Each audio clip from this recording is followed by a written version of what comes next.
While we're waiting for government guidance to be published, we're looking forward to the resumption of public worship in those places where it will be possible.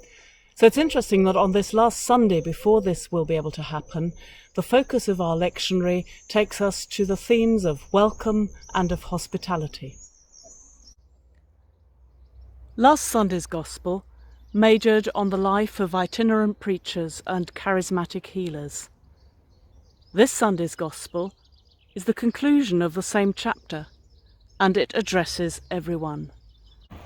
There are those who travel, and those who enjoy being welcomed, benefit from being welcomed, and those who have places to which they can welcome people. And you don't have to own a palace in order to be welcoming. Even the offer of a cup of cold water is a valued thing to do. And that's right, isn't it? The comparatively small, thoughtful gestures can mean the world. It's not just about the major heroic acts. And the encouraging thing is, it is in everyone's capacity to show generosity and kindness.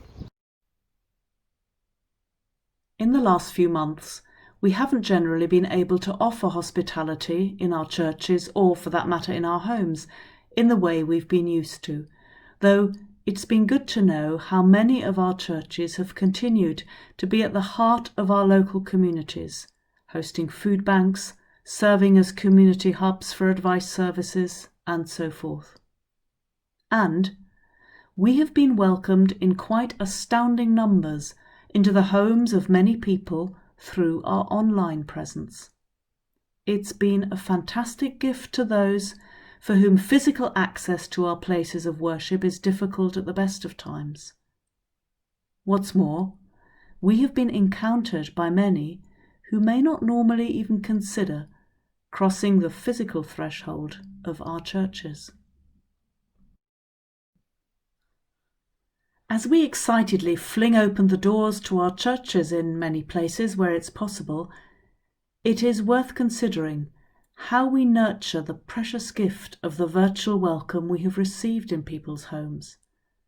Let's not miss this moment, but draw breath, think, reflect and pray before we fall into familiar grooves of welcoming people to our church. First of all, it is God welcoming us. Thinking of the hospitality we have unwittingly enjoyed online in so many people's homes, how can we gently build on these nascent relationships, reflecting God's welcome? A wise old colleague with whom I worked many years ago once observed that the most generous of Christians from any tribe sometimes found it the hardest to be generous about their pew, about variations in worship. We know our services in church are going to be different because, let's not forget, the virus is still as dangerous as ever, and we need to be bold in reminding each other of that and what that means for the way we behave and engage and act with one another. But as things are different, let's not miss that moment. Let's be flexible and consider what God's welcome might look like. Yes, through the people we are, and not just for ourselves, not just for people like us. God's welcome. And as we work that out, in our local churches and in our virtual presence, let's work together across benefices, as far as open churches are concerned, as far as the sustaining of online presence is concerned.